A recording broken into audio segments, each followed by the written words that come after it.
Bueno, no voy a hablar de experiencia de usuario en realidad, sino que voy a hablar de... no porque no tenía planeado, sino que no me he sabido explicar. Voy a hablar de diseñadores, no voy a hablar de diseño tampoco, en el sentido no voy a hablar de objetos o artefactos o entornos, sino que voy a hablar de cómo pensamos los diseñadores. Tampoco es que eso has abierto a alguien en el cráneo y has mirado exactamente cómo piensan los diseñadores, eso no lo he revisado, sino que por mi trabajo me nutro de varias teorías provenientes de la ciencia cognitiva, investigaciones propias que estoy realizando y algunas teorías también de Behavioral Economics, que es una rama de la psicología experimental. Casualmente varios premios Nobel de Economía, casualmente aquellos que realmente tienen un valor predictivo, sus teorías, están también en mi trabajo. Voy a empezar dando una definición muy sencilla de diseño, que es la que a mí me sirve para conducir lo que vamos a hacer hoy, en el sentido de, no voy a hablar de qué es el diseño, sino a mí me alcanza a decir que el diseño es lo que hacen los diseñadores. Si el diseño no hecho por diseñadores, para mí no es diseño, es otra cosa que puede parecerse, pero no lo es. Christopher Jones, un metodólogo de los años 60 y 70, dice que el diseño es un complicado, o la realización de un complicado acto de fe. Un complicado acto de fe donde en un momento no hay nada y en el momento siguiente pues hay una lámpara. Eso para mí es un salto cuántico de fe, de optimismo y de capacidad de proyectar y de cambiar el futuro. Hay diseñadores y hay diseñadores. Los diseñadores son muy diferentes y lo que voy a contar aquí no es un modelo normativo que tenga que decir cómo tienen que pensar los diseñadores y cómo tienen que funcionar los diseñadores. Es un modelo descriptivo. Es un modelo descriptivo construido en función de evidencias empíricas, congruente con estándar o bastantes teorías estándar en ciencia cognitiva, pero no es una receta para diseñar. Por supuesto, el diseño también se hace en grupos, pero eso no es lo que voy a hablar ahora. Voy a hablar de diseñadores individuales, aunque muchas veces, por supuesto, trabajamos en grupos.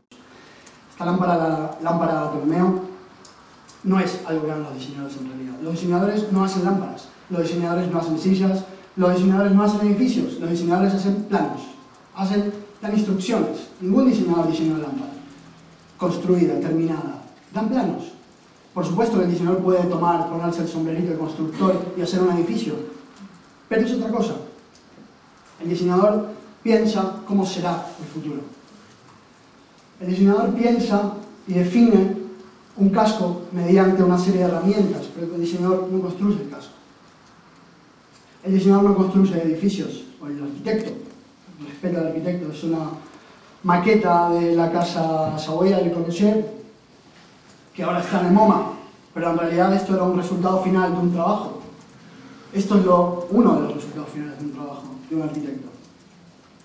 Jones, el que estaba antes, ha definido tres modelos, ha pensado en tres maneras en que se puede de alguna manera describir al diseñador. ¿Qué modelos son estos? Hay un modelo donde el diseñador pues, es como una caja transparente. La mente del diseñador no tiene ningún secreto. La mente del diseñador es un sistema donde absorbemos información, la analizamos, la sintetizamos y luego pues, evaluamos aquello que sintetizamos. Esta mente del diseñador encaja perfectamente, esto está pensado a finales de los años 60, encaja perfectamente con el tiempo, es muy parecido a los sistemas que explicaban la cognición en ese momento.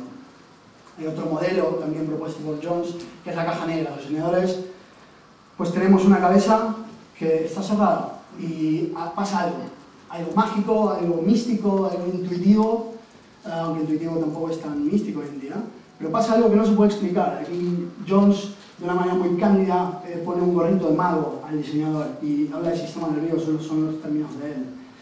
Hay un tercer esquema, que es el modelo de autoorganización, y este para mí es el modelo más prometedor, porque es el modelo que representa al diseñador examinando un problema y representa a él mismo examinando el examen.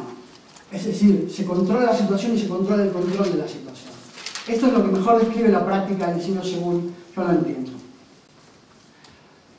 Aquí decíamos que Jones hablaba de problemas, y esa es una definición bastante frecuente. Es decir, el diseñador pues, se encarga de problemas. Lo hemos oído el concepto de problema bastantes veces hoy. Y un problema clásico podría ser, pues necesito pues, un dispositivo para abrir las puertas de un vagón de metro. Eso podría ser un problema para un diseñador industrial. Y el diseñador industrial podría resolver ese problema, aportar una solución como puede ser esta. Todos conocéis porque es el Metro de Madrid y la oferta de Genfic, que no la saqué, o sea. Entonces tenemos esta definición de diseñador resuelve problemas que a mí me resulta problemática. ¿Y por qué me resulta problemática? Porque la noción de problema me resulta problemática. La noción de problema para un diseñador es problemática porque cuando hablamos de problemas, ¿de qué hablamos? Para clarificar esto, quiero hablar un poco de la estructura de los problemas. La estructura de los problemas es lo que realmente diferencia al diseñador de otra clase de resolvedores de problemas. Esto es un problema aritmético, muy simple. Tenemos un estado inicial, tenemos un estado final y tenemos una serie de operadores que nos van a llevar de A a B. McCormack es un arquitecto que dijo esto. Dijo, lo que necesitas, la información que necesitas, se manifiesta como relevante en el momento que estás solucionándolo. No podemos, es ingenuo pensar que vamos a absorber un montón de información como diseñadores y vamos a resolver algo. Es ingenuo, no tiene nada que ver con la práctica diaria del diseño. Tres sillas muy conocidas, de Alvarado, de Frank Gehry y de Anne Jacobsen. Son tres sillas para un mismo cuerpo humano, para diferentes entornos sin duda, pero son diferentes, cada una enfocada desde un punto específico de definición de problema. Y cada una aporta una solución diferente. Y cada una tiene unos puntos de partida diferentes. Obviamente la silla hormiga nace de la idea de una hormiga. Esa idea de hormiga es previa al encargo de silla. Y está la solución. Entonces, yo temerariamente afirmo que este modelo de diseño, muy frecuente, muy común, incluso en la literatura que yo veo en la facultad donde trabajo, no tiene mucho que ver con la práctica del diseño según este sucede en la práctica. Puede ser útil como modelo, ha servido sin duda para orientar la profesión del diseño, pero esto no es lo que hacen los diseñadores. Entonces, si esto no es lo que hacen, ¿qué es lo que hacen? Pues los diseñadores, si hablamos por ejemplo de cómo formulan los problemas, cómo definen cómo empiezan a trabajar, y empiezan a trabajar pensando en la solución, y esto es paradójico, pero teníamos Andrés, nos mostraba esa servilleta. Entonces estás tomando un café con un cliente y estás pensando en la solución y todavía no has entendido ni un quinto del encargo y ya estás pensando en cómo va a ser tu edificio. ¿Qué, somos imbéciles los diseñadores que pensamos de esa manera? No, porque ese foco en la solución es lo que nos va a permitir resolver el problema. Y ese foco en la solución, de la manera en que qué camino tomemos, va a depender del enmarcado, de nuestros propios valores, nuestro propio conocimiento, nuestra manera de trabajar. Cómo empezamos, no estoy hablando del problema final, sino cómo empezamos a manejar este problema. Entonces este problema que teníamos del dispositivo de apertura de puertas en un vagón de metro, depende de cómo lo enfoquemos, pues vamos a terminar diseñando algo así, o vamos a terminar diseñando una palanca. El problema aparentemente es parecido, ¿no? Un problema de apertura de puertas. ¿Y cómo puede ser entonces que haya dos soluciones buenas? ¿Cómo puede ser? ¿Cómo puede ser que haya tres soluciones buenas? Aquí en Londres no se utilizan dispositivos a suelo. ¿Cómo puede ser que haya tres soluciones buenas, que funcionen, que la gente aprenda, que se vendan? ¿Cómo puede ser? Entonces, esta generación de soluciones depende de muchos factores. El enmarcado es uno de ellos, y este enmarcado inicial puede significar que el diseñador se quede fijado en esa idea inicial que tiene. Y esto, pues pasa, tenemos ideas y nos cuesta eliminarlas, desecharlas, cambiarlas. Eso es algo que sean los mejores diseñadores. Los diseñadores trabajamos con un número limitado de alternativas, porque el número limitado de alternativas es justamente la herramienta que tenemos para afrontar estos problemas tan complejos. Entonces, ¿cómo vamos a trabajar con un montón de alternativas? Es como, estoy buscando petróleo, pues puedo hacer, si yo sé fehacientemente que aquí debajo hay petróleo, pues puedo hacer un pozo de 10 kilómetros y sacar petróleo. Pero si yo no tengo idea y tengo que hacer una investigación prospectiva, ¿qué hago? Muchos pozos pequeños. Depende del momento, depende de lo que quiero hacer. Pero esto que les mostraba anteriormente, estas maquetas, estos planos, son el resultado de esa idea, pero también son el instrumento. Entonces tiene esta doble función, y es importante tenerlo en cuenta. Cuando un diseñador presenta un resultado que puede ser provisorio o puede ser en ese momento final, está presentando a su vez el instrumento con el cual ha pensado.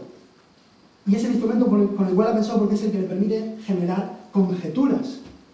Conjeturas acerca de qué es el problema, qué parte del problema me interesa, qué parte del problema voy a empezar a solucionar. Estos planos son esta conjetura que puede verse como un generador primario. Veíamos la hormiguita en la señal hormiga. Donald John, el eminente pedagog, que inventó la teoría de práctica reflexiva, dice algo como muy paradójico. Dice, primero decide qué es lo importante, todavía no sabes qué es, pero primero decide qué es lo importante y lo que no sabes qué es. Y genera una solución. Y luego sigue trabajando y reflexiona sobre eso. Entonces, ¿cómo es el proceso? Si la situación es tan paradójica y si la situación es tan aparentemente irracional, el proceso es un proceso de, sin duda, racionalidad limitada, en términos de Herbert Simon, pero es un proceso que es claramente oportunista. Es un proceso donde el diseñador, en base a su conocimiento y a la cantidad de los repertorios que posee, casi como un ajedrecista, va definiendo qué es lo que conviene hacer en el momento siguiente y sobre qué conviene enfocarse. ¿Conviene seguir pensando en una nueva solución? ¿Conviene profundizar en una solución determinada? ¿Qué conviene hacer? Entonces este oportunismo no tiene que ser entendido como una falta de hábitos adecuados. No es eso, es todo lo contrario. Es justamente la herramienta para lidiar con la complejidad del entorno y la complejidad de los problemas. Esto de oportunismo se caracteriza por cambios modales, donde se va saltando constantemente de un momento de hacer o pensar. Hay varias maneras de describir estos saltos. Puede ser hacer y pensar, evaluar, profundizar, y se dan de una manera serial y paralela. Puedo trabajar en varios aspectos a la vez, separados, los puedo unir o puedo trabajar en uno solo. Un punto clave de cómo piensan los diseñadores es que los diseñadores constantemente estamos, en el ámbito que tengamos, estamos constantemente recopilando y ordenando y clasificando. El ejemplo que vimos hoy, por ejemplo, de Andrés, de los links que teníamos sobre determinados webs. Estamos constantemente ordenando, clasificando referencias, cosas que nos van a servir para solucionar un problema que es futuro, que todavía no sabemos que va a existir, que no sabemos cuál va a ser, pero ya estamos pensando en que esto nos va a salir. Pensemos en eso. Estamos ahora pensando en un futuro encargo que podemos tener dentro de 5 años. Entonces, estos referentes y precedentes y referencias nos van a servir para cuando tengamos un encargo lo podemos encajar en uno u otro arquetipo de solución que podemos tener, que tenemos que pulir sin duda. No estamos dando, no es una plantilla, aquí no es eso lo que estoy diciendo. Si este modelo que ha servido mucho para poner el diseño como una disciplina consistente, como una disciplina que realmente hace algo. Hay gente, los podemos ver a los diseñadores. Aquí hay diseñadores, los podemos señalar. Existimos. Ha servido para eso, sin duda, pero si no tiene nada que ver con la práctica, no tenemos que abrazarlo como un modelo normativo. Esto no es el camino a seguir, porque cuando le preguntamos a diseñadores de McCormack, o Stark, o muchos otros, Rogers, no piensan así. Primero generan una solución y luego la analizan. Y eso es un salto, es un paso muy diferente. Nagelgross propone este modelo que a mi juicio describe muy bien la tarea del diseñador, el trabajo del diseñador, el proceso del diseñador. Es un modelo de coevolución de problema y solución y de subproblema y subsolución. Es un problema donde la solución determina el problema y viceversa, y la subsolución determina el subproblema. Esto significa que la naturaleza del problema y por ende el proceso es constructivo, depende de cómo yo lo haga, depende de la solución, como yo enmarque el problema, qué camino siga, qué gambitos de apertura use, voy a tener un problema u otro. Y el diseñador piensa en escenarios, en eso que vimos en el vídeo anteriormente. ¿Qué pasaría si yo hago esto? ¿Qué pasaría si yo aquí pongo un pasillo? ¿Cómo va a ser la circulación? ¿Qué pasaría si yo aquí, este logotipo, en vez de ponerlo en este lado, lo pongo del otro lado? ¿Qué pasaría si pinto una botella en un camión de distribuidor de Coca-Cola, por ejemplo? ¿Qué pasaría? Y me imagino lo que pasa. Y mi capacidad de imaginación es lo que tiene la cognición del diseñador de diferente de otras profesiones. Esa capacidad de imaginación, que por supuesto está en muchas otras. Pero esa capacidad de pensar en escenarios y de pensar qué va a suceder. ¿Qué va a suceder cuando este tío se enfrente a este cajero automático y haga clic en este botón? ¿Va a entender cómo sacar dinero o no? Entonces, los diseñadores no pensamos primero y hacemos después. Los diseñadores pensamos haciendo. Los diseñadores, como dice Joan Miguel, pensamos con la mano. Y esto es lo que os venía a contar. Gracias.